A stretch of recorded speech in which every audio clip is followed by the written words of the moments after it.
پورے سسٹم کو کی بنیادوں کو استوار کیا.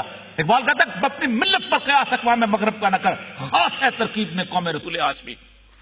مجھے جب جمہوریت کا، مجھے جب کسی اور کے شخصیات کا یونیفارمٹی آف کلچر کی بات کی جاتی ہے تو میرے سے میرا شناخت چھینی جاتی ہے.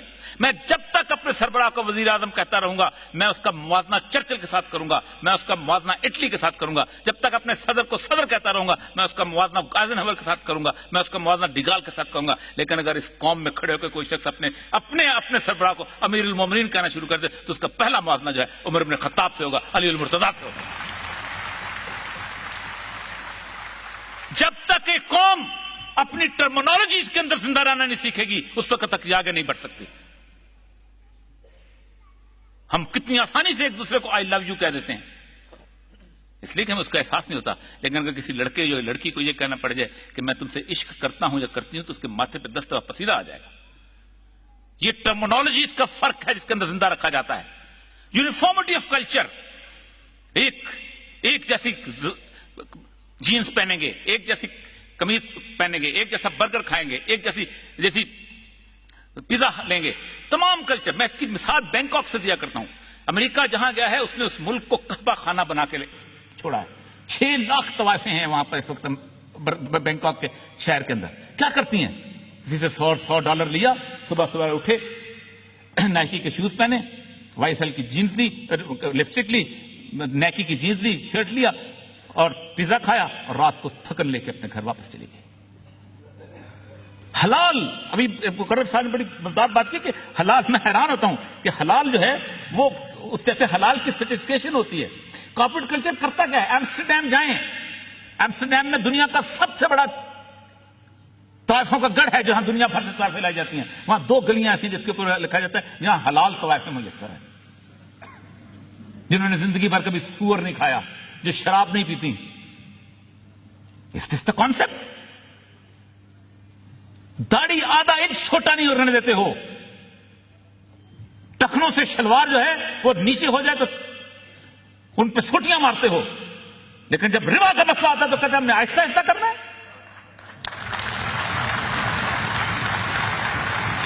کون سا؟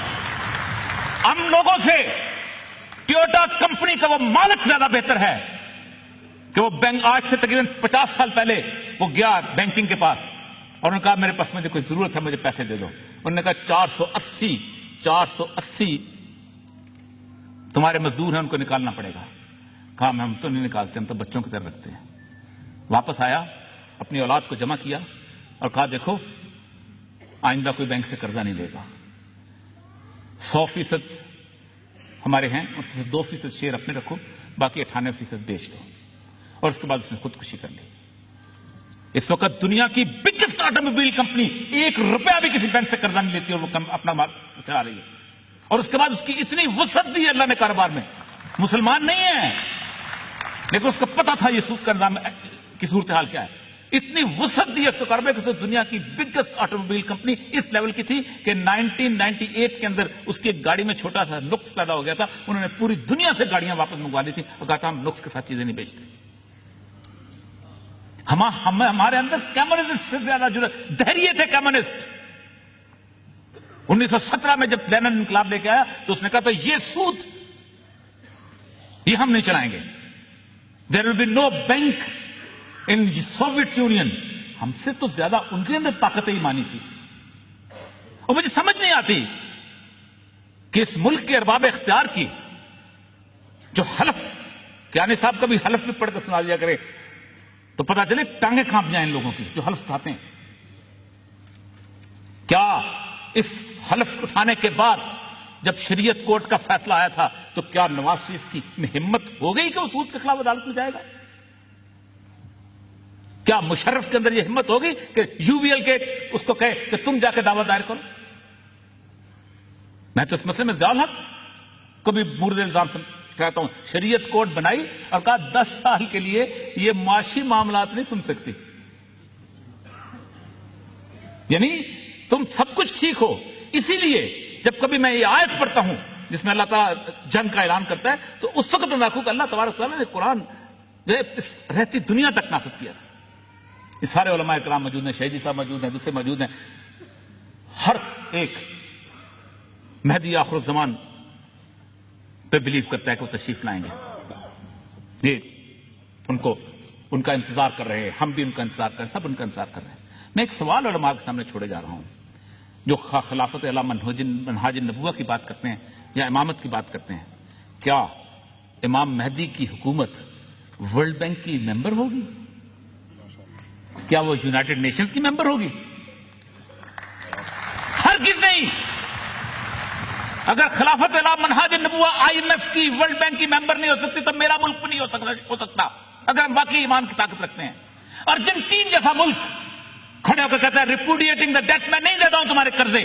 ایٹمی طاقت نہیں ہے اس لیے کہ تم نے یہ قرضے ان بددیانت حکمرانوں کو دیے ہیں. یہ فرانس میں اس کی جائیداد ہے، یہ انگلینڈ میں اس کی جائیداد ہے، یہ جرمنی میں ان کی جائیداد. بیچو اور حاصل کرو. یہ قوم نہیں کہہ سکتے کہ یہ زرداری کی جائیداد ہے، یہ نواز شریف کی جائیداد ہے، یہ فلاں کی جائیداد ہے. بیچو. انہوں نے خود قرضے لیے ہیں، مجھ سے پوچھ کے لیے تھے.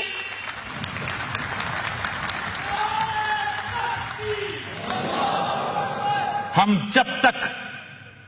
جب تک اس بات کا ادراک نہیں کرتے، جب تک ہم اس سسٹم سے باہر نہیں نکلتے، جب تک ہم اس بنائے ہوئے عمارت کو تھرام سے نہیں گراتے، اس وقت تک ہمارا حشر ایسے ہی رہے گا.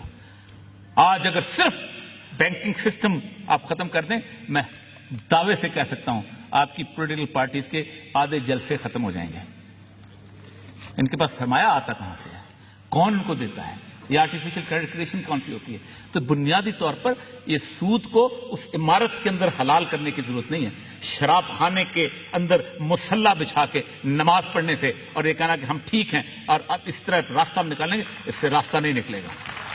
شراب خانہ ڈھائے گا جب تک یہ شراب خانہ ڈھایا نہیں جاتا. کیا سید الانبیاء صلی اللہ علیہ وسلم جب فرمایا تھا کہ آج میں ربیہ کا خون معاف کرتا ہوں قصاص کا، اور ساتھ میں عباس ابن عبد المطلب کا سود معاف کرتا ہوں، کیا عباس ابن مطلب نے کھڑے ہو کے کہا تھا کہ مجھے کچھ مہلت تو دو ذرا، میں اپنے پیپرز درست کر لوں، میں کوئی راستہ نکال لوں؟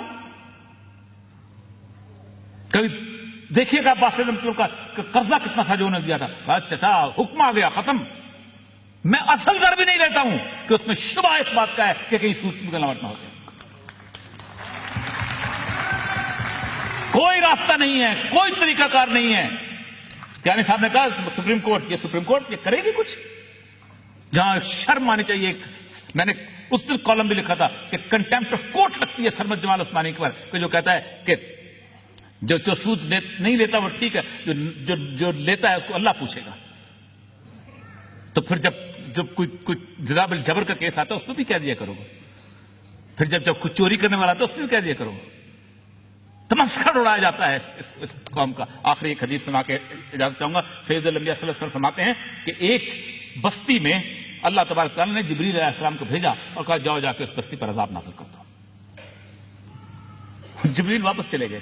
کہا میں نے ایک ایسے شخص کو دیکھا ہے کہ طرفت عین، آنکھ جھپکنے جتنا بھی گناہ نہیں کرتا، میں کیا کروں؟ فرمایا اللہ کے الفاظ سنیں اور اپنے آپ کو، میں جب کبھی کوئی حدیث پڑھتا ہوں میں کانپ جاتا ہوں. اللہ فرماتے ہیں یہ وہ بدبخت ہے جو عابد اور زاہد تھا لیکن اللہ کے نام کی غیرت پر اس کے چہرے کا رنگ نہیں بدلتا. سوچئے گا ہمارے چہروں کے رنگ بدلتے ہیں لوگوں کے ساتھ اٹھتے بیٹھتے ہوئے. کیا ہم عذاب کے مستحق نہیں ہیں؟ یہ تو پتہ نہیں کن لوگوں کی دعائیں ہیں اور سید الانبیاء صلی اللہ علیہ وسلم کا سایہ ہے کہ ہم بچے ہوئے ہیں. ورنہ 199 ملک ہیں نسل اور رنگ کی بنیاد پر رکھے ہوئے. ہم مسجد ہیں. مسجد کے ساتھ جو کھلواڑ کرتا ہے، جو اللہ کے نام پہ بنا ہوا گھر ہے، اس کا عذاب زیادہ ہوتا ہے. وآخر دعوانا الحمدللہ.